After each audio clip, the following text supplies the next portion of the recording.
જૂનાગઢમાં છેલ્લા ઘણા દિવસોથી વિવાદના વંટોળમાં ઘેરાયેલા શીતળા કુંડના નવીનીકરણના મુદ્દે આખરે મહાનગરપાલિકા એક્શનમાં આવી છે। ધારાસભ્ય સંજય કોરડિયા દ્વારા અગાઉ કુંડના જીર્ણોદ્ધાર માટે ₹10 લાખની ગ્રાન્ટ આપવાની જાહેરાત કરાતા સ્થાનિકોમાં ખુશીનો માહોલ હતો, પરંતુ ટેકનિકલ કારણોસર જિલ્લા આયોજન મંડળમાંથી આ ગ્રાન્ટ પાસ ન થતા લોકોમાં ભારે નારાજગી જોવા મળી છે। આ વિવાદ વચ્ચે હવે જૂનાગઢ મનપા દ્વારા કુંડ અને શિવાલયમાં પણ પડતા દૂષિત પાણીને રોકવા માટે પ્રાથમિક કામગીરી શરૂ કરાઈ છે।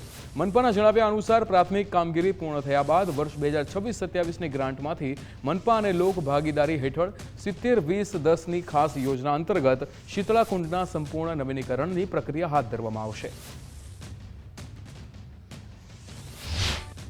અંડરગ્રાઉન્ડ વોટર ટેન્ક જે લીકેજ હતા અને તેના માટે અત્યારે આ વિસ્તારમાં કામગીરી શરૂ કરવામાં આવી છે, જેના લીધે જે ભૂગર્ભ ગટરની લાઈન અને પાણીની લાઈન ફરીથી રિમૂવ કરીને ત્યાં નીચે પાકું સીસી કરવામાં આવશે।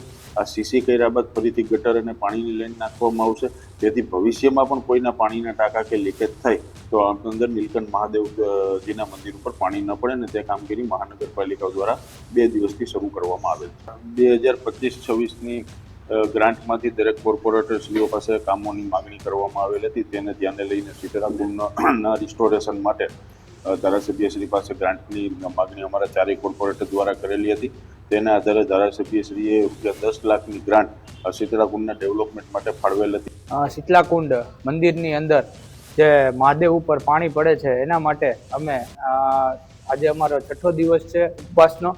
6 દિવસથી અમે અહીંયા ઉપવાસ ઉપર બેઠા છીએ। અમારી મુખ્ય માંગ એવી છે કે મંદિરના પાછળના ભાગે જે ગટર અને પાણીની લાઈન આવે છે એ કેન્સલ કરી ત્યાં આરસીસીની દિવાલ કરવામાં આવે અને જેથી મંદિર ઉપર ટપકતું પાણી બંધ થઈ જાય। આ શીતળા કુંડના રિનોવેશન માટે ધારાસભ્ય શ્રી દ્વારા ₹50 લાખ ની ગ્રાન્ટ ફાળવેલી હતી, જે એને 3 વર્ષના ત્રિવેણી સંગમ એવી પત્રિકા બહાર પાડી હતી।